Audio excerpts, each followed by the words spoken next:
All right, what's going on, comic book junkies? It's been a minute and a half. I haven't done a haul in quite a while, so I'm really kind of excited to be doing this. I got everything from Golden Age to modern and a little bit of extra stuff. And before we get into it, product placement. Let's take some Venom here. If you see this camera shake, it's this darn table. I got to be careful not to slam down on it. So how's everybody been doing? Hopefully well.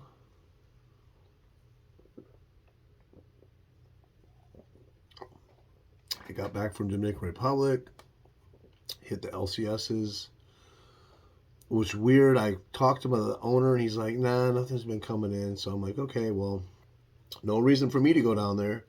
Then I popped in on Friday and he's like, oh, I got 2 collections in. I'm like, dude, why didn't you call me? So I picked up some good stuff from his store yesterday and today. And before we get into that, let's go in chronological order. I got these in Dominican Republic.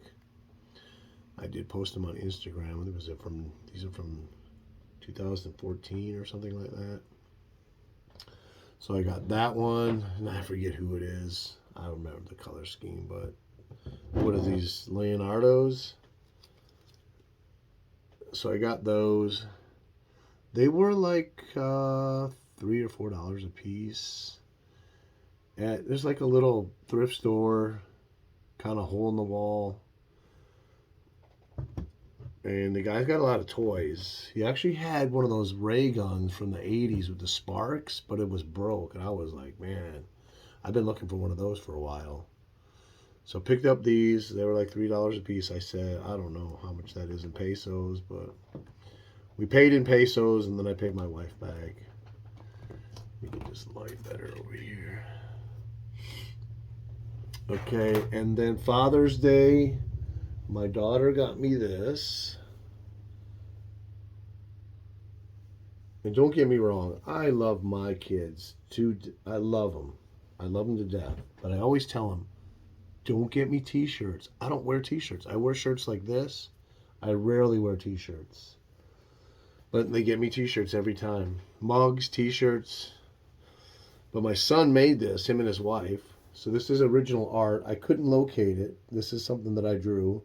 That's Nighttiger. It's like a promo from one of his comic books that I drew.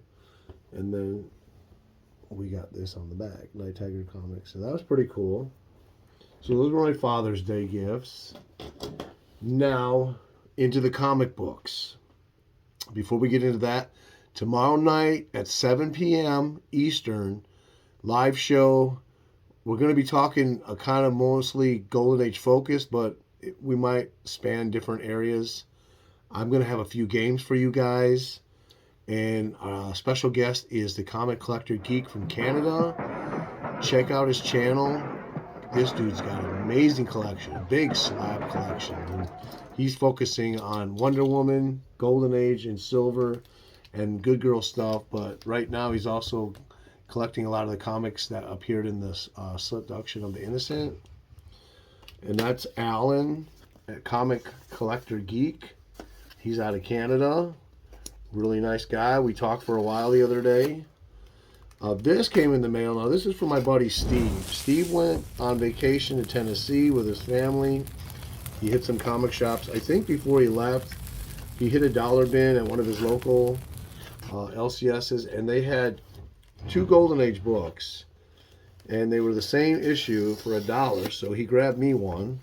We got a note. I like saving these notes. I'll put them in the back of the backing board. I saw these and thought of you, might like them. Hope you enjoy. Mike from Steve Codwell. Steve's my buddy. Check him out. I love Disney Comics. Dude has some great hauls all the time. So let's see what he gave me. I'm kind of excited. He did show me, but I forgot. I know it's Golden Age. I know it's a romance book. I think it's Fawcett. Oh, it's even Mylar. Man, I've been getting a lot of packages lately, and almost everyone I've gotten through the mail in the last month or two has been Mylar. Ooh, nice. And I have a couple issues of these, but I do not have this one. So this is Cowboy Love. Number 11. This is 1951. He found that in a dollar bin. I have 2 issues. I paid $2 a piece for them on eBay. And then, wow, this was in the dollar bin also.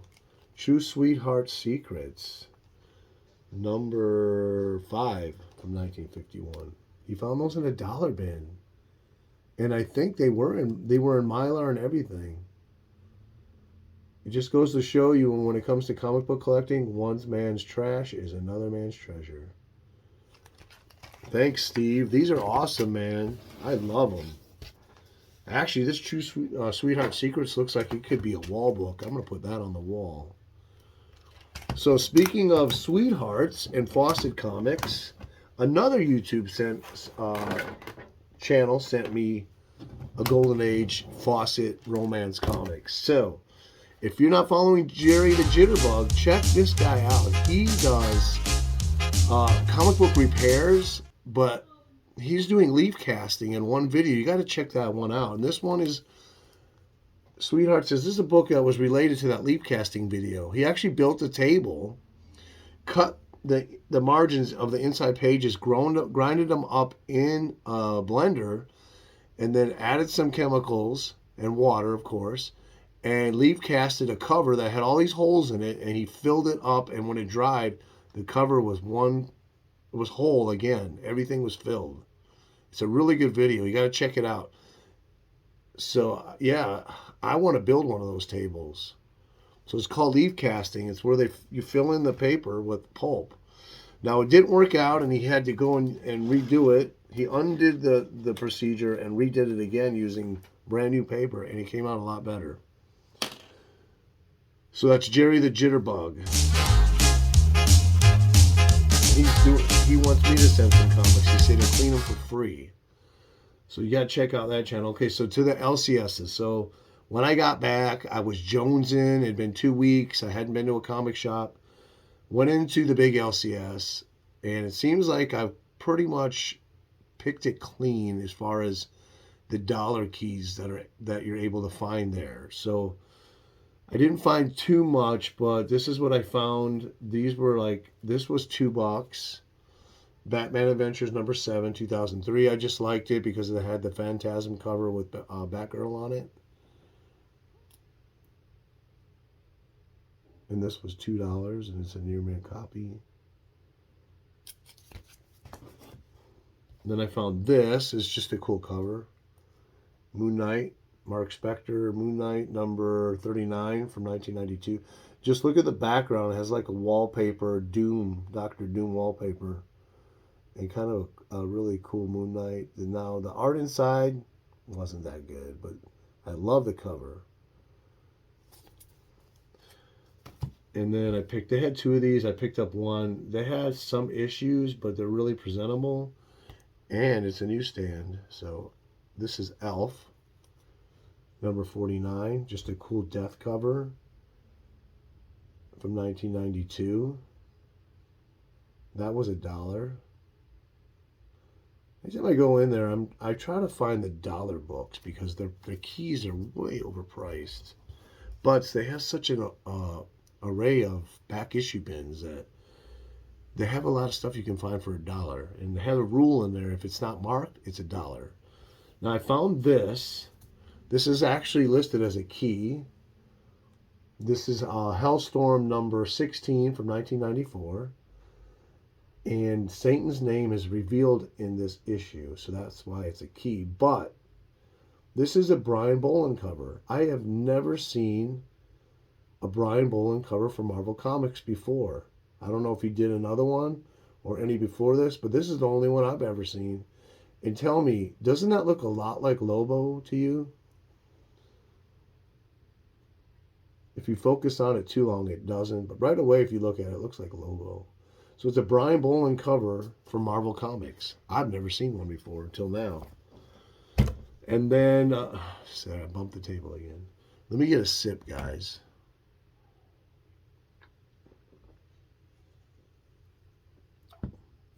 So I ordered number 1 of Nemesis on eBay. It's in my last haul. Found issue 2 for $5. Now the concept of this is really good. It's basically Batman as a villain. The only problem is it seems like this was written to just get it out there in print so that it can be picked up for a show on like Netflix, because it feels like there's nothing to this story. It's like very sparse, very fast, very quick. Once you read it, you feel like it's only 5 or 6 pages in the whole comic. That's how fast it is. So it feels to me like they just wanted to get the concept out and in print so that it would be a property that could be picked up for a streaming service. But it is a good concept. The story, like I said, it's done well, but it's just very sparse. There's not much to the story. It's quick, not a lot of dialogue, a lot of pictures, and stuff like that. But it'd be a cool show. Then I put a couple books back and picked this up. Pick up some dollar books because this was $14. So it's DC, the Golden Age, 1940. It has a wraparound cover. This is number 16 from 1977. It has a lot of the properties they picked up, they bought from Fawcett and Quality and stuff like that. You'll see Vigilante, Blackhawk, and stuff. So it has Liberty Bell over here. This was $14. Really beautiful cover. I forget who does that cover, but anyways, yeah. So DC Golden Age. I just started reading this. This is the thing about when you focus on an era of collecting. Say if you're a Silver Age collector, or if you're Bronze or Marvel or Golden Age. If you're old like me, you've read so many different books on the history of that particular thing you're focused on that each one basically is the same. And you're just rereading things you've read before. So hopefully, if it's a good writer, they present it in a way that's unique. Otherwise, you kind of get bored. So far, I'm bored with this because it's very, I don't know how to put it. It's written more like for maybe a middle schooler or something like that, very plainly. So we'll see. I just got to like page 4, so we'll see. And then I picked this up. Oh, okay. So this is the next store. I went here on Friday. This book has been in the back issue bin for a while, but it was $1. Avengers number 27, but it's a 100-page monster issue. This is from this is from 2000. And I don't know about you, anytime I see a 100-pager or 80-pager on the cover of a book, it just looks so cool to me. So then I stopped, well, we're going to break this up because I stopped in at Walmart. Well, I was with the wife. I said, let me go over and check the comics. Not expecting to find this. Went through everything they had, flipping through it. This was the very last thing. So I guess someone hid it. So it's the Walmart 4-pack. DC Comics with Nightwing 78. First, Melinda Zuko, who's the mayor of Bloodhaven. And this book is going... I looked it up, and sold listings are consistently $25 with shipping, so around $30. And this was $9.98, I think, or something like that for the 4-pack. So, and I already have 78, but... just a cool thing to show for a video, and who knows, hopefully it'll stay at that price or go up more. Okay, so back to the small LCS. Talked about this many times. The owner, Austin, is a really cool dude. He always cuts me a discount, and he did this time too. So these next four books, next 4 books, I think were $54 total, and he said just give me 40. So I already had this, but it's just a cool key. First appearance of Mariko Yoshido as the Scarlet Samurai. I read this. It's a really good storyline. Old Man Logan, number 31, 2003. Beautiful cover. So that's her first appearance. Then I picked up this, Black Widow, Pale Something Spider, number 1, June 2002. First Yelena Belova solo title as the Black Widow. That's a cool cover. I don't know who does this. I should look that up, but I love the cover. Black Widow is one of my favorite female superheroes. If you know me, my favorite superheroes are ones without superpowers, so she would fit right in there. And then I picked up the second appearance of Lady Bulls. I've been trying to find these for a while, hoping to find them in a dollar bin. Well, that didn't happen. I think I paid somewhere like $9 for this or something. So this is from 2008. This is also the first appearance of Master Izzo, the founding member of the Hand. But not only that, I picked up the first appearance. Not only that, picked up the variant cover.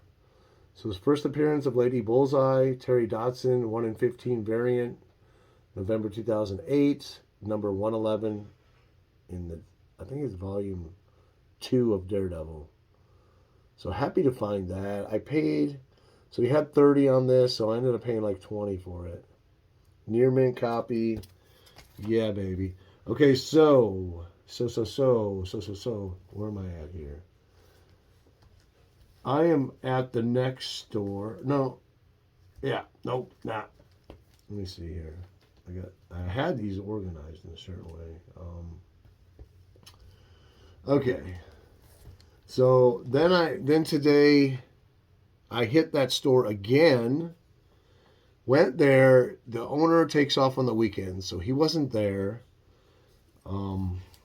But I called him on his private number. He didn't answer. When I went there on Friday, I was with my wife, so I didn't have a lot of time. So I quickly went through because he said he had got some collections in, some good stuff. So I went back the next day and I spent 2 hours there going through everything. Picked out these 3 books. They totaled $50 and he took $35. So he was not there, and I called and called. He didn't answer his phone, so I told the guy in charge, put these behind the counter, and I'll get back to you. So I finally got a hold of him. He was taking a nap, and he said, yeah, I'll take $35 for those. So I went back, and I got them. So, yeah, I woke up the owner. He was napping. So this is Fantastic Four Giant Size number 5, May 75. Now, I was touting this to some friends on Instagram that it's the first solo Silver Surfer story, but I was incorrect because it has the same cover and it's a reprint of Fantastic Four Annual number 5, which is the first solo Silver story, which I actually happened to have. But this reprints the Annual 5, which is the first Psycho Man, and it also reprints the first or FF number 15. So this ended up being like $7, but it's in really nice condition. You can see it's square bound. There's no breaks in the square. And it's probably a very fine copy for $7. And I didn't have it, so I got that. So guys, sorry for telling you it was the first Silver Surfer when it wasn't, if you're watching. This was $3. I just love this cover. So it's got 1967 or 68, 69, 70, 71, and they're breaking rocks on Hulk's back. This looks like a Herb Trimpe cover. You got Kang on the cover. It's number 135 from 1971, and this is one I didn't have, so I picked that up. So the big book I bought, this was $30. I got it for $20. He had 2 copies. I wanted the nicer copy. I thought about getting the cheaper one, but it was just so beat up. This is, for me, this is kind of a big key. This is the first Jim Aparo artwork at DC Comics. So first Jim Aparo on Aquaman. This is Aquaman number 40, August 1968, with a beautiful Nick Cardy cover. And if you know Jim Aparo's work, he came from Charlton. That's where he was doing his artwork before he came to DC. So beautiful. I'm glad. I really didn't know about this. So I love Jim Aparo, especially his Batman work. And he's been a favorite artist of mine for a long time. Okay, so that's that next store. So I went to the other store, and I changed my strategy. Like I said, I picked this place clean of like the dollar books that were keys. For 4 weeks in a row, I went there and I got stacks of dollar books that were hot books. So that's over with. I actually went through looking for more, and I'm like, okay, this is a lost cause. So I changed my strategy. I thought, okay, he has a lot of boxes of wall books, or key books as he calls them, and it's always overpriced. But I started to think, there's so many of them, the market's moving so quick, there's got to be something in there that he's not kept up with. So before I get to the key that I purchased, this was laying on top of the boxes. I thought, man, this is a killer cover. So this is Gambit number 15, April 2000. And then number 16 is the one where they're kissing. But man, I thought that was a fantastic cover. It was laying up on the boxes. There were people searching around it. So I asked everyone, is this yours? And everybody said no. So I grabbed it for $1. And that's just a very cool cover. Okay, so the big key I bought was this. It was the first Red She-Hulk, Hulk number 16, December 2009. Now I paid $35. So before I bought it, I did my research, checked sold listings. There were 3 of them sold at this price, but the majority of them were sold for $50. So I figured this book is kind of going to keep going up according to that data. And it's a near mint copy, probably a 9.8. And they got the TV show coming up, and female characters are all the rage. So I thought I can't lose paying the minimum retail for this book. So Hulk number 16, and this is an Ian Churchill cover. And I've actually been looking for this in the dollar bin too. And I'm hitting the flea market on Monday. So this flea market I've talked about is open on Mondays. And on holidays, it's really huge. So I'm hoping with tourists here and everything, and hopefully the hurricane's not going to affect that. Okay, so the last 3 books are Golden Age. They're all from eBay.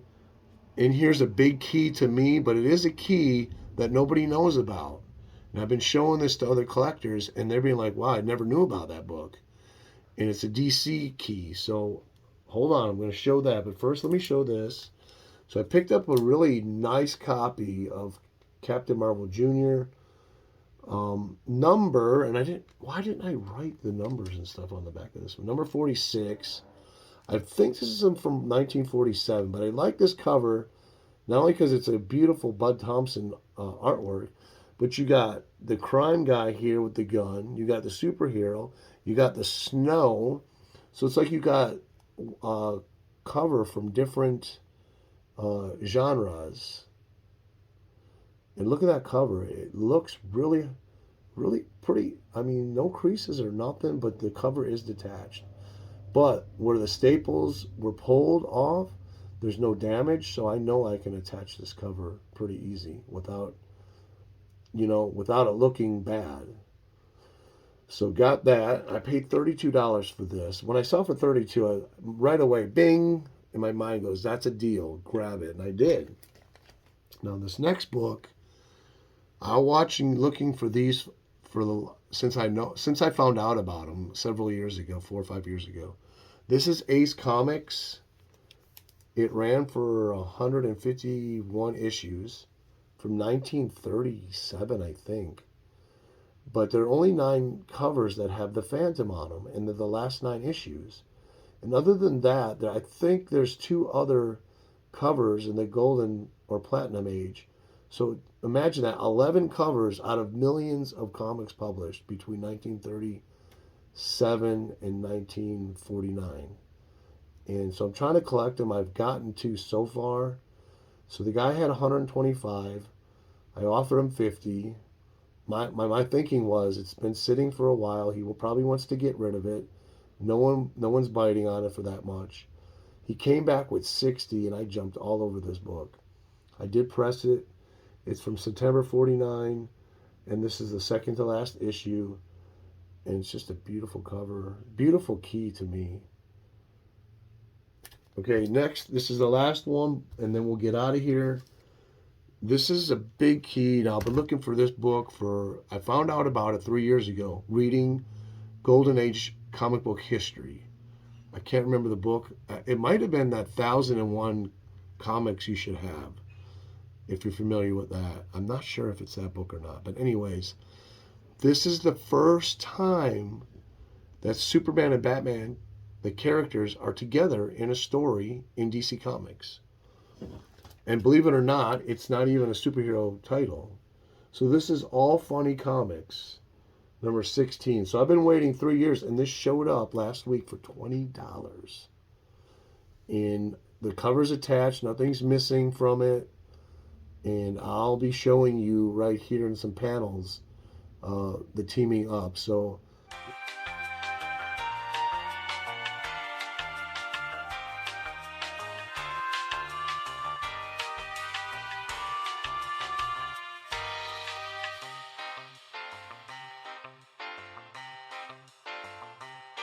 and it's really not Batman and Superman, but the character in the story thinks it is, and then he discovers there's a projector behind the bookshelf that's projecting these figures, and they came to life in his mind.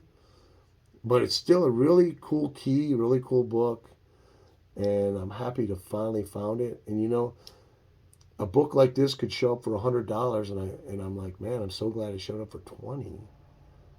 Well, that's the haul, guys. Tomorrow's a live show. Let me tell you a secret. I'm working on a live show with my brothers and my son. We're going to do our top 5 all-time heavy metal songs. And we're going to count them down. All 4 of us are going to count down each 5 here on my channel. I'm hoping to get that going next Sunday night. I got to find out if I got to work or not. If not, if you're into heavy metal, 70s, 80s, 90s, and thousands, we're going to span that. And we're going to play them. We're going to play parts of the songs, discuss it, why we like it, ask you what you think. And I'm hoping that there'll be a lot of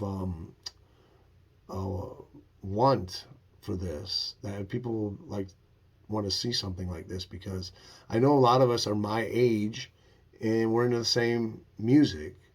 My brothers are a little younger, so they're into some 90s stuff, and my son's into all 80s. So hopefully you all enjoy that. So that's my comic call, guys. Thanks for sticking around so long, and we'll see you tomorrow night.